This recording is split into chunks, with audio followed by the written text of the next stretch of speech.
Welcome back. Two suspects who are allegedly behind a recent spate of hijackings on the N3 in Gauteng will make their first appearance in the Balfour Magistrate's Court today. They've been linked to over 30 hijackings on the N3 highway since last year. Police arrested them on Wednesday while attempting to hijack a motorist. Newzroom Afrika's Nqobile Madlala is now joining us live from the Balfour Magistrate's Court, where the pair will make their first appearance. Nqobile, very good morning to you. What do we know about the two?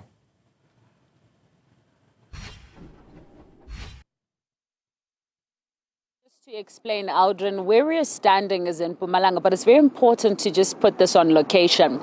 You remember that Nqobile is basically a place that borders Gauteng as well as Mpumalanga. Now, the N3 is one of the national toll roads where people would basically drive in and out of Gauteng, which makes it almost impossible for you not to drive on it. Now, what we are hearing from the police is that there is a blue lights gang, and it's not something new. In fact, in 2024, we saw about 6 people being arrested for this crime.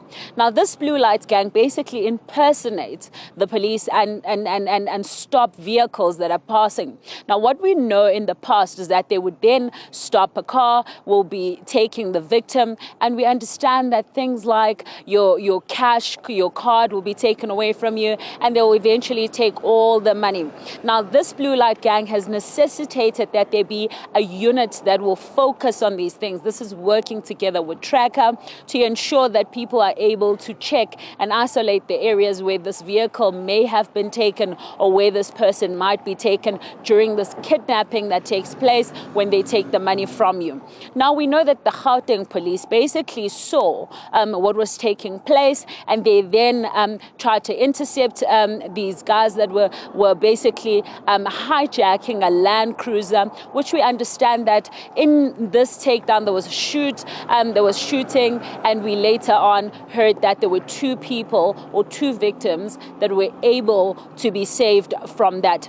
But what is happening here is a crime that happens on national roads, which we understand that the police together work to try and stop. And today we get to then see the face of these 2 people that have been operating on this national road, doing things allegedly by the police, saying that they're hijacking and they are part of this blue light gang, which has become a huge issue for Gauteng as well as Mpumalanga, because we know that they operate between the space on the N3, which makes it easier for them, because any person that does not understand will stop thinking this is the police adhering to the law. And if you hear from some of the people that have been affected by this crime, they'll tell you that these people will ask for your license and so on, and when you open your window, then they'll come in and try and snatch something and try and get into your car. So it's a traumatic event for a lot of these victims that have to go through this. So we will see then what the law does say to these 2 people. We know it's the first appearance. We want to hear if they are going to try and get a bail application, and perhaps if the NPA has enough evidence to just keep them inside, because this has become such a widespread problem in Gauteng.